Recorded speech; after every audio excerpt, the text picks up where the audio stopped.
From the moment the cameras flick on, the air feels electric, like the tense silence right before a courtroom erupts.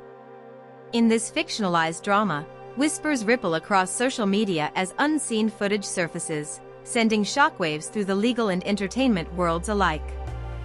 Fans are stunned, insiders are panicking, and the family is left divided as rumors swirl that superstar mogul Diddy has just committed the ultimate betrayal against the very man sworn to defend him, Marc Agnifilo.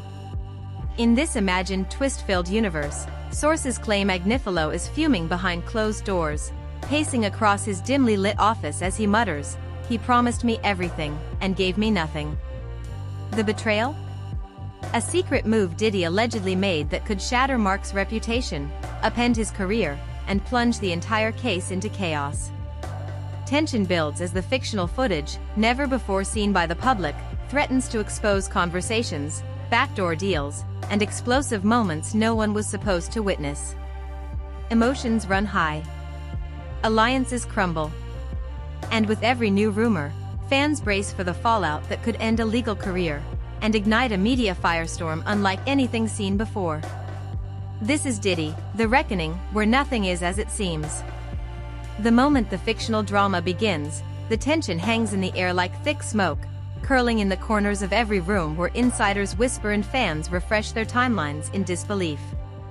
In this imagined world, Marc Agnifilo sits in his office long after midnight, a single desk lamp casting a soft yellow glow across piles of legal documents that suddenly feel heavier than ever. The unseen footage, rumored, whispered about, and feared, has become the centerpiece of a storm he never asked for. And now, with the sound of ticking clocks echoing in the background, emotions run high as everything he thought was secure begins to unravel. As he leans back in his leather chair, rubbing his forehead with trembling fingers, Marc mutters, "How could he do this, after everything?" But of course, no one answers. The room remains silent, except for the faint hum of the air conditioner and the restless tapping of Marc's foot against the floor. He knows something is wrong, something much bigger than a miscommunication or a harmless misunderstanding. This feels calculated, deliberate, a betrayal with purpose. Earlier that day, his phone had exploded with messages, friends, colleagues, journalists, even distant relatives he hadn't spoken to in years. Everyone wanted to know the same thing: was it true? Did Diddy really turn on him? Did the unseen footage actually show what the rumors suggested? The legal world was buzzing with theories, the entertainment world was losing its mind, and fans were shocked to hear whispers that Marc, the trusted defender, had been blindsided by a man he once believed was on his side. He replays the last conversation he had with Diddy in this fictional narrative, a tense moment in a dimly lit conference room where the energy was already beginning to shift. Diddy had leaned forward, elbows on the table, eyes sharp. "Marc, you gotta trust me," he said, voice low, almost pleading. "Everything is under control." But Marc didn't feel reassured then, and he definitely doesn't feel reassured now. Because minutes after that meeting ended, someone sent him a cryptic message: "Check your inbox. You need to see this," and what followed was a grainy clip that made Marc's stomach twist. The footage was unclear, shadows blending with muffled voices, but the implications were undeniable. Diddy was speaking to someone else, someone Marc didn't recognize, discussing strategies that directly contradicted the legal advice Marc had given him. Strategies that could sabotage the entire defense. Strategies that, if traced back, would make Marc look incompetent, or worse, complicit. The fictional clip had spread like wildfire within certain private circles even before Marc had processed what he was seeing. And now, as he sits alone, he can feel his career slipping through his fingers like sand. The pressure is suffocating. He knows the media will feast on this. He knows rivals in the legal world will use it against him. And he knows fans are already picking sides, arguing online, making theories, dividing into camps. Some are convinced Marc is innocent, a victim of betrayal. Others think he must have known something all along. The family is left divided, unsure who to believe, unsure where the truth begins and the lies end. A sudden knock at the door breaks the silence. Marc freezes. It's late, far too late for visitors. Cautiously, he rises from his chair, steps toward the door, and opens it just enough to see a familiar face, his longtime assistant, Lena, eyes wide with worry. "Marc," she whispers urgently, slipping inside and closing the door behind her. "You're not gonna believe this. The footage, it's spreading. People are claiming there's a second clip." Marc's body stiffens. "A second clip," he echoes, voice cracking. "What do you mean a second clip? I haven't even processed the first one yet." Lena shakes her head, clutching her tablet tightly. "Social media is blowing up. Everybody's talking about it. Apparently this second clip, it's worse." Marc slumps into his chair, burying his face in his hands. "What the hell is happening?" he murmurs. "First I get blindsided by the footage, now there's more." Lena hesitates before speaking again.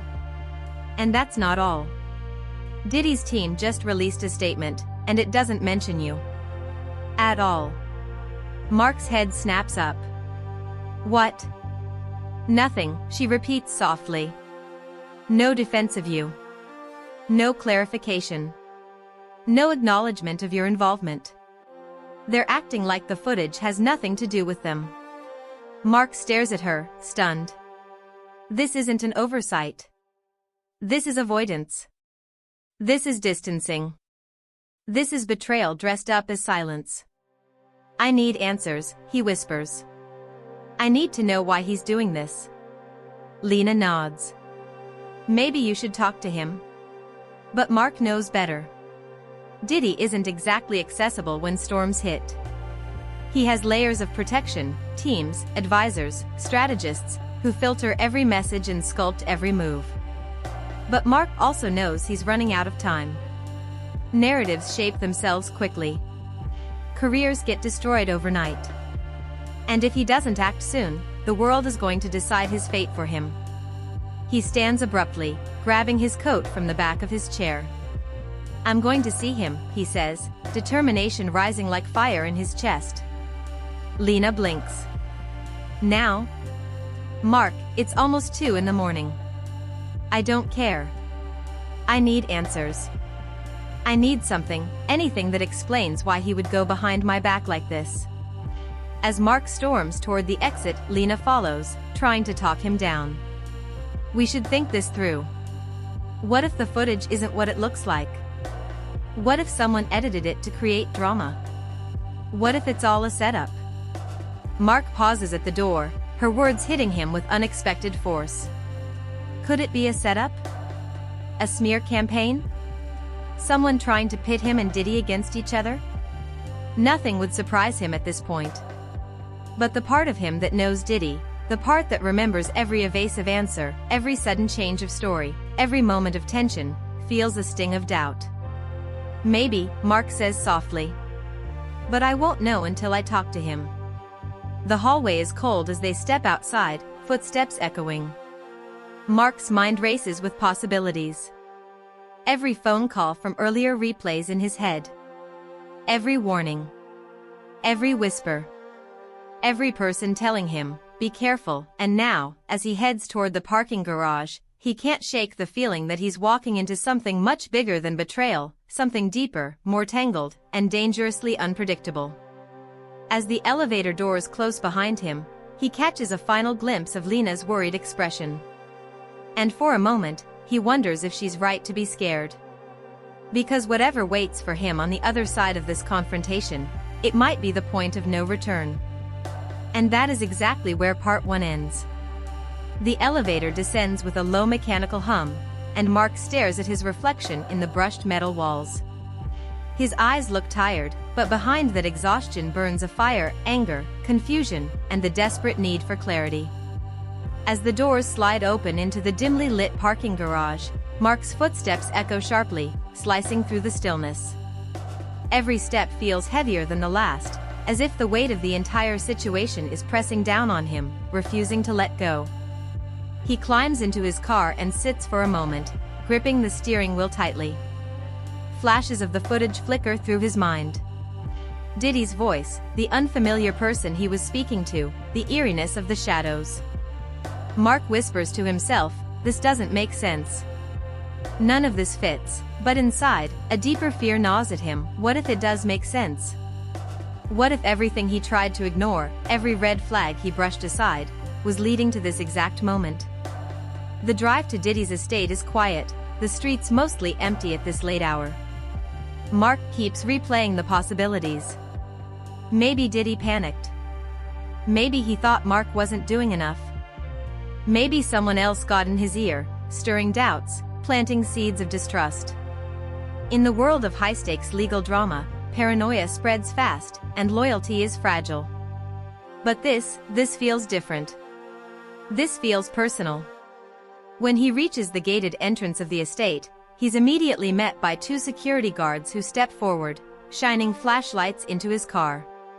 One of them, a tall man with a firm expression, signals him to lower the window. State your business, the guard says. Marc tries to keep his voice steady. I'm here to see him. It's urgent. The guards exchange a look. Marc can see hesitation in their eyes. He's not taking visitors right now, the other guard replies. You should come back in the morning. Marc shakes his head. I don't have until morning. He knows me. He'll want to see me. The first guard sighs, lowering his flashlight. Look, man, I'm just doing my job. Nobody gets in unless he says so. Marc clenches his jaw. Then call him, he insists. Tell him Marc Agnifilo is here and needs to speak with him immediately. The guards exchange another glance before reluctantly pulling out a phone. The taller guard steps aside, speaking quietly. Marc watches the conversation unfold, short, tense, filled with pauses. Then the guard returns, expression even firmer than before. He said he's not available, the guard says. And he said, he doesn't know why you're here. Marc's chest tightens. That response lands like a slap across the face. He doesn't know why you're here. Those words hit harder than any accusation. It isn't confusion. It isn't concern. It's dismissal. Deliberate, cold distancing. That's not possible, Marc whispers. He knows exactly why I'm here. The guard shrugs. I'm just relaying the message. Marc starts to protest, but the guard takes a step forward, making it clear the conversation is over. Defeated, Marc puts the car back in gear and slowly drives away from the estate. Behind him, the gates close with a heavy metallic thud, a sound that feels like a door slamming shut on the truth. As he pulls onto the empty road, Marc's phone buzzes. He glances at the screen and sees a message from Lena, call me ASAP. Something else just came out. Marc feels his stomach drop. He pulls into an empty parking lot and immediately calls her. She answers on the first ring, breathless and anxious. Marc, are you alone? Yeah, he replies. What happened now? Lena hesitates, and that hesitation alone sends chills down his spine. The second clip leaked. Marc grips the phone tighter. What's in it? It shows more of the conversation, and it's bad. Like, really bad. Tell me. Lena swallows audibly. In the clip, Diddy mentions your name. And not in a good way. He says something like, if Marc can't control the narrative, we'll find someone who can. Marc closes his eyes, feeling the words pierce through him. He said that? Yes. And people online are twisting it, saying you were losing control of the situation, that maybe you didn't know what you were doing. Marc exhales shakily. Of course they are. And there's more. The person he's talking to? They claim it's a crisis strategist. Someone hired secretly. Someone he didn't tell you about. Marc's eyes widen. Betrayal mixes with disbelief. Why would he hire a strategist behind my back? What's the point? I don't know, Lena says softly. But online, people are saying you two were fighting. They're saying this proves it. Marc leans back in his seat, staring at the ceiling of the car. This is spiraling faster than he ever imagined. Not only is Diddy distancing himself from him, but the leaked footage is painting Marc as incompetent, unprepared, and losing control. Every angle looks bad. Every rumor seems designed to break him. It doesn't add up, Marc murmurs. None of this fits with how he acted before.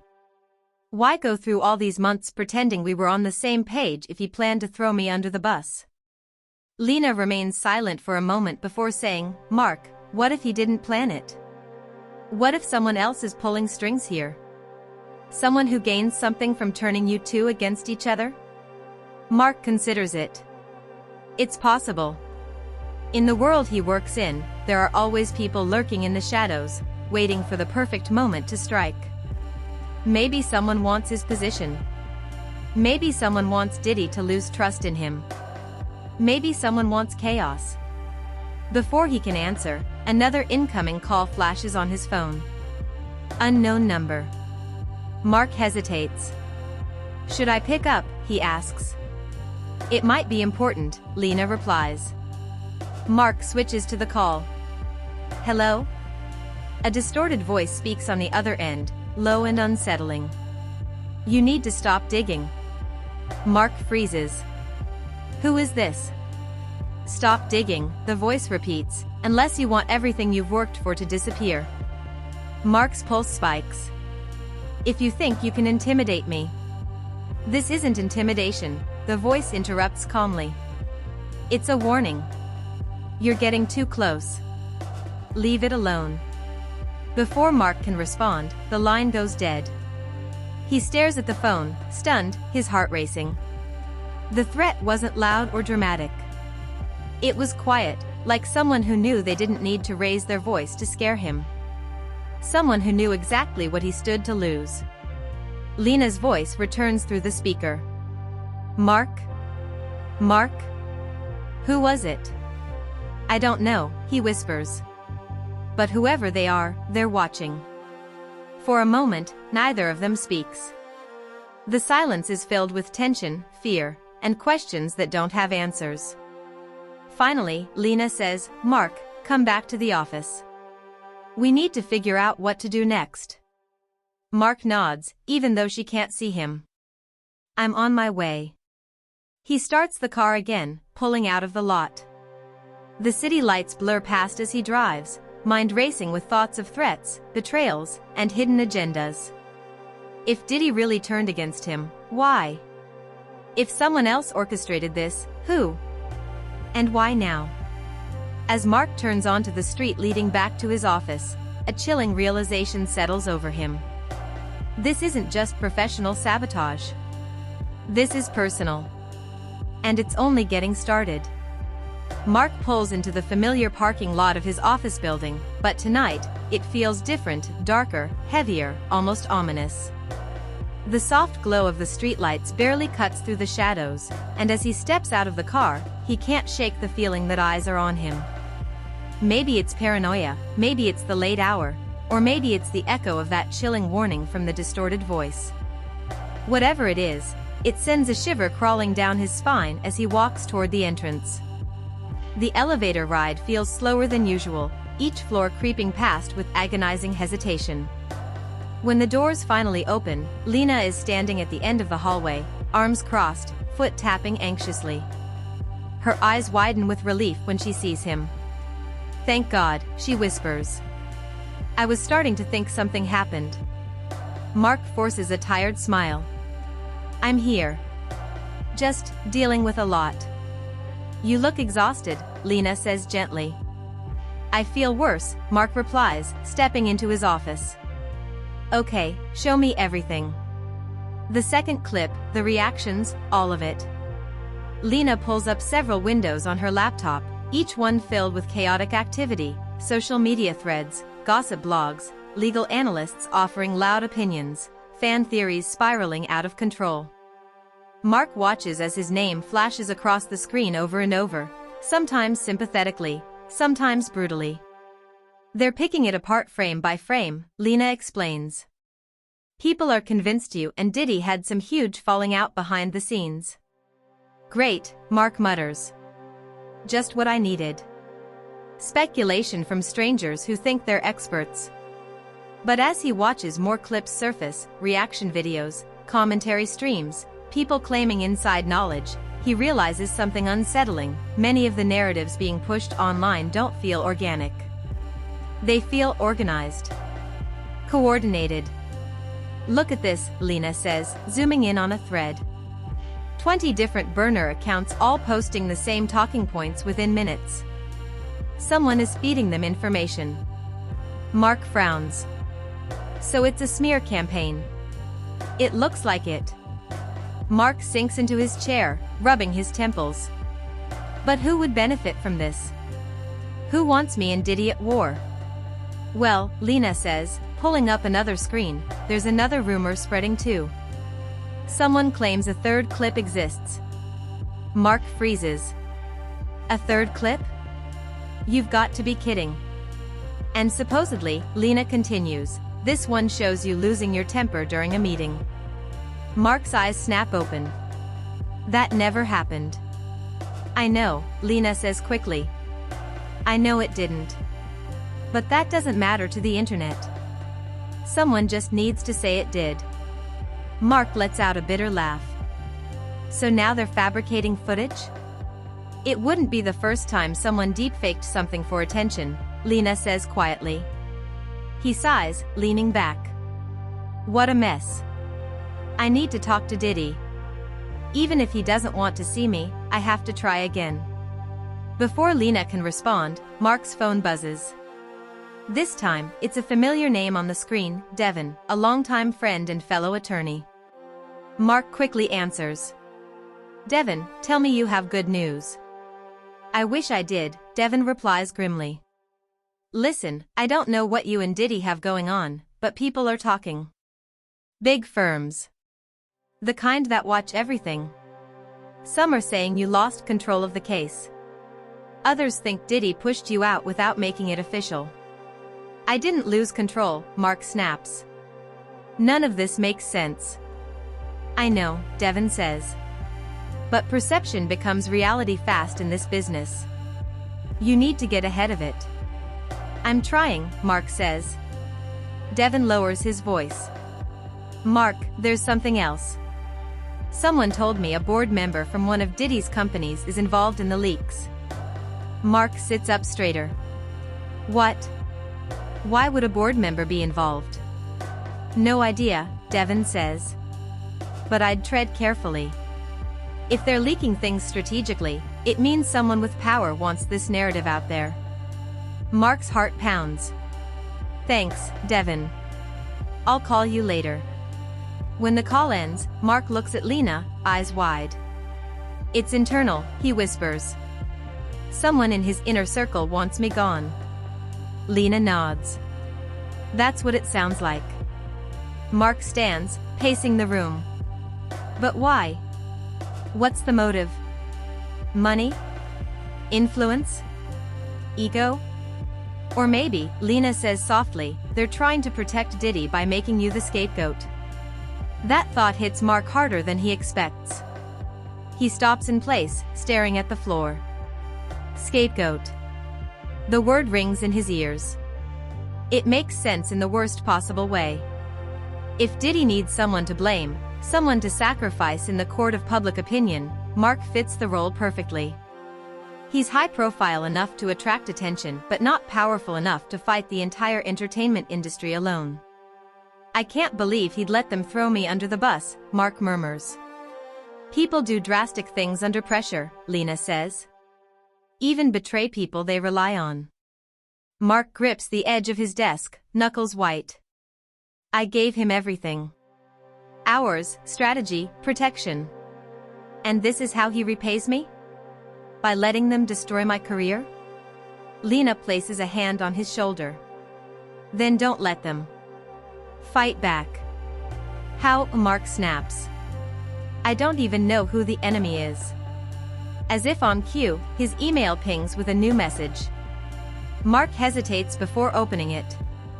The subject line is chilling. Stop looking for answers, no sender name. No signature. Just those 4 words. He quickly clicks it open.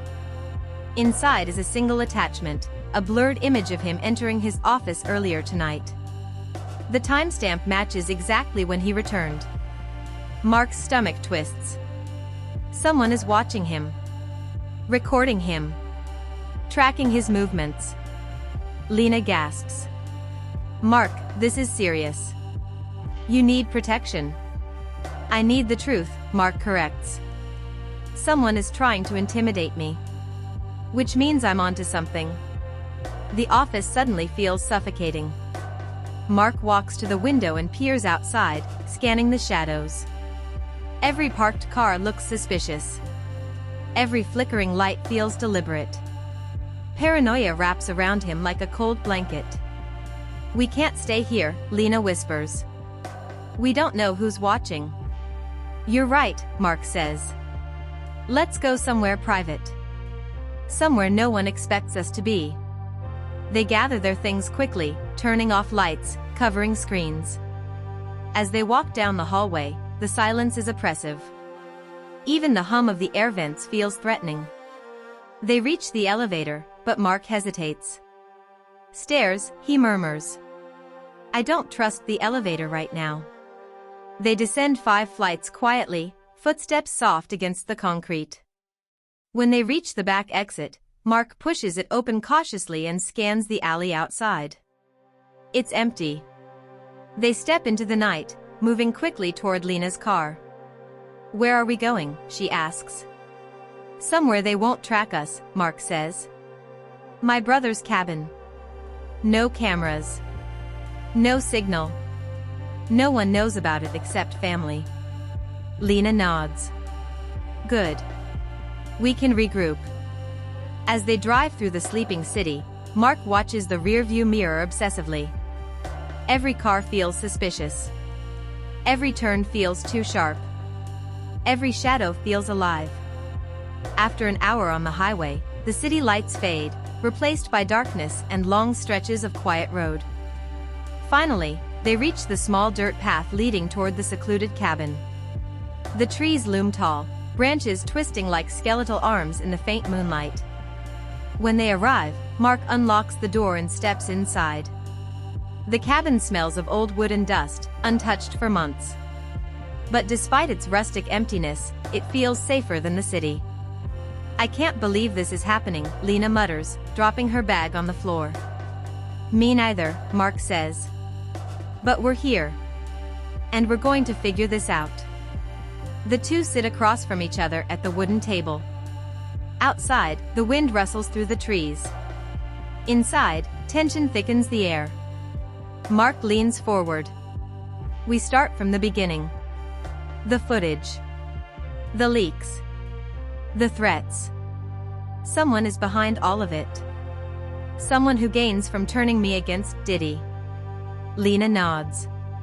And whoever it is, they're scared of what you might uncover. Mark clenches his fists. Good. Then we'll make them regret ever coming after me. But just as he finishes speaking, a loud crack echoes outside, like a twig snapping under a heavy boot. Both of them freeze. Lena whispers, Mark, we're not alone. Mark's heart hammers in his chest, each beat louder than the last.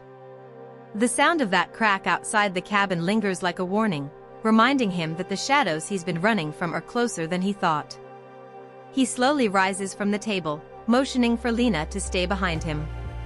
Every instinct screams caution, but adrenaline drives him forward. He moves toward the window, peering into the darkness, straining to see through the thick trees and inky night. Nothing. Just swaying branches, the whisper of wind, and the faint rustle of leaves. Maybe it's just an animal, Lena whispers nervously. Maybe, Mark says, though his voice carries an edge of doubt. But if it's not, we need to be ready. He steps back from the window, pulling his phone from his pocket. No signal. Exactly what he hoped for in terms of secrecy, yet terrifying when he realizes he can't call for backup if things go south. He sighs and walks back to the table, eyes scanning every shadow in the dimly lit cabin. Lena mirrors his tension, her fingers tightening around her bag strap. "We need a plan," Marc says. "Everything that's happened, the clips, the threats, the leaks, it all points to someone close to Diddy. Someone with access, influence, and a motive to frame me or weaken my position." Lena nods. "So the first step is figuring out who. Second step, protect ourselves while doing it." "Exactly," Marc replies. "And I think we might already have a clue." He flips open his laptop, plugging in the external hard drive he brought along. The drive contains copies of all the leaked footage, messages, and suspicious posts. He starts cross-referencing times, locations, and people tagged in the clips. "Look at this," he says, pointing at one of the files. "This second clip, notice the timestamp. It was recorded during a meeting that only 3 people attended." Lena leans in. "You, Diddy, and a consultant," Marc says. "A crisis strategist named Ryan. Apparently hired secretly, supposedly to help manage public relations." "So he's the leak?" Lena asks. "Maybe," Marc says. "Or maybe he's being used. The timing is too precise. It's orchestrated to make me look bad, but someone wanted this narrative pushed out quickly. Ryan could be a pawn." He digs deeper, scanning metadata and cross-referencing social media activity. Every post, every theory, every video seems to trace back to Ryan or accounts linked to him. It's enough to make Marc's stomach churn. Betrayal isn't always personal, it's often strategic. "We need to confront him," Lena says firmly. "Face to face." "I can't risk it just yet," Marc replies. "We don't know who else is involved. And after that warning call, someone is watching my every move." They sit in tense silence, the cabin seemingly holding its breath. Marc runs a hand over his face, trying to calm the storm of thoughts racing through his mind.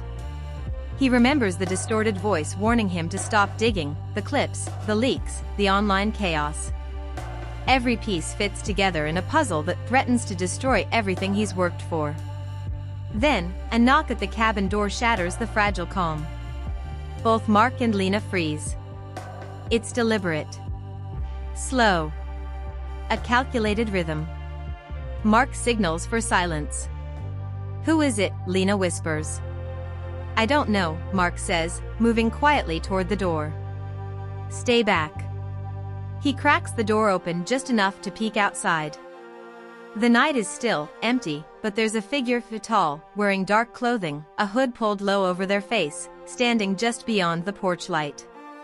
Marc's pulse spikes. "Marc Agnifilo," the figure calls, voice calm but menacing. "We need to talk." "Who are you?" Marc demands, stepping slightly forward. The figure tilts their head, the shadow of the hood hiding their eyes. "Someone who wants to help, or someone who wants to see you fall.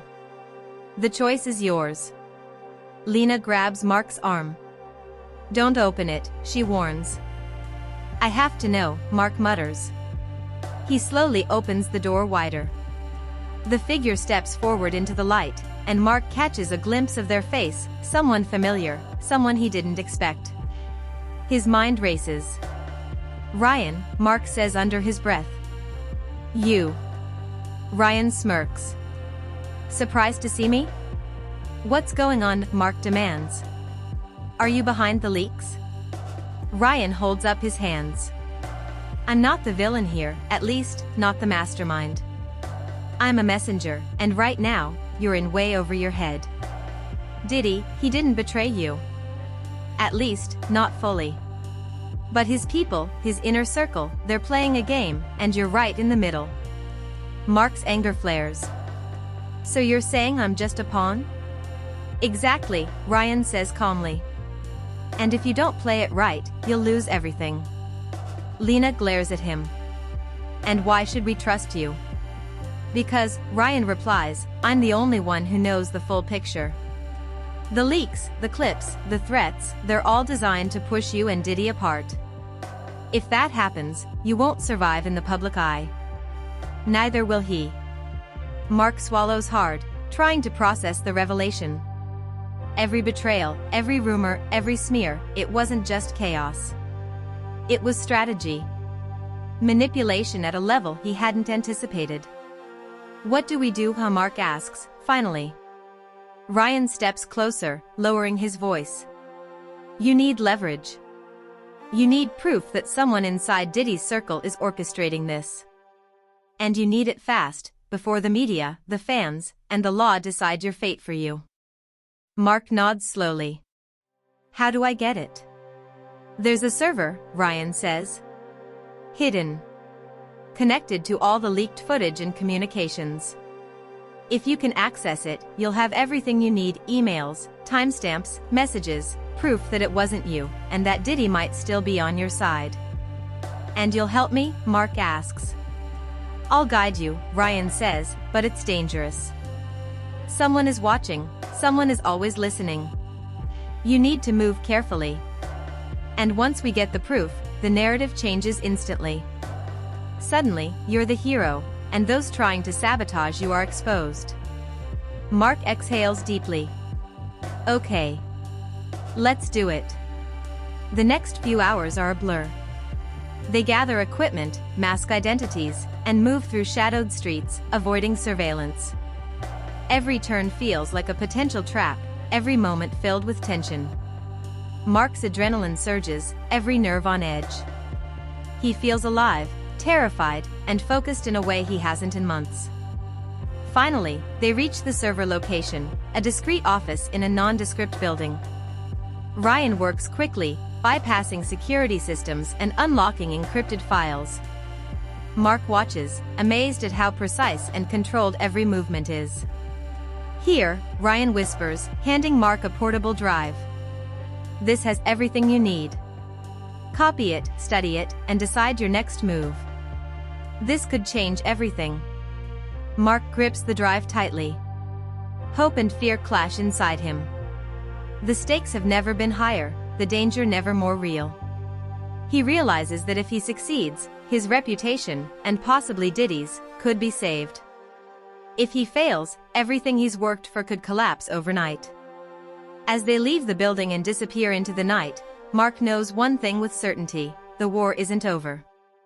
The battle for truth, for trust, and for survival is just beginning. And the next move will determine everything. As the night fades into the early hours, Marc sits alone in the cabin, the portable drive clutched tightly in his hands. The events of the past days, the betrayal, the leaks, the threats, the secret footage, still swirl in his mind like a storm refusing to break. Every revelation has shifted the narrative, every hidden agenda has made him question who he can trust, and every move has reminded him that in this world, loyalty is fragile and power is everything. Fans are shocked, insiders are panicking, and the drama is far from over. The question lingers: will Marc expose the truth and reclaim his reputation, or will the forces aligned against him succeed in keeping him under their control? The stakes have never been higher. The legal career he's fought to build, the trust he's placed in Diddy, and the public perception of both of them hang in a delicate balance. One wrong step, one misinterpreted action, and everything could collapse. But in the shadows, a glimmer of hope remains. The evidence on the drive could change everything, exposing the puppet masters behind the leaks and silencing the false narratives. Yet with every answer comes more questions, more twists, and the certainty that this is far from the final chapter. Now, it's your turn. What do you think will happen next? Will Marc confront Diddy? Will the inner circle be exposed, or is there another twist waiting just around the corner? Share your thoughts, theories, and wildest predictions in the comments below. If you want to stay on top of every shocking development, don't forget to like this video and subscribe to the channel. Every like, every comment, every share keeps you closer to the story as it unfolds. Remember, in the world of Marc and Diddy, nothing is ever as it seems, and the next revelation could change everything.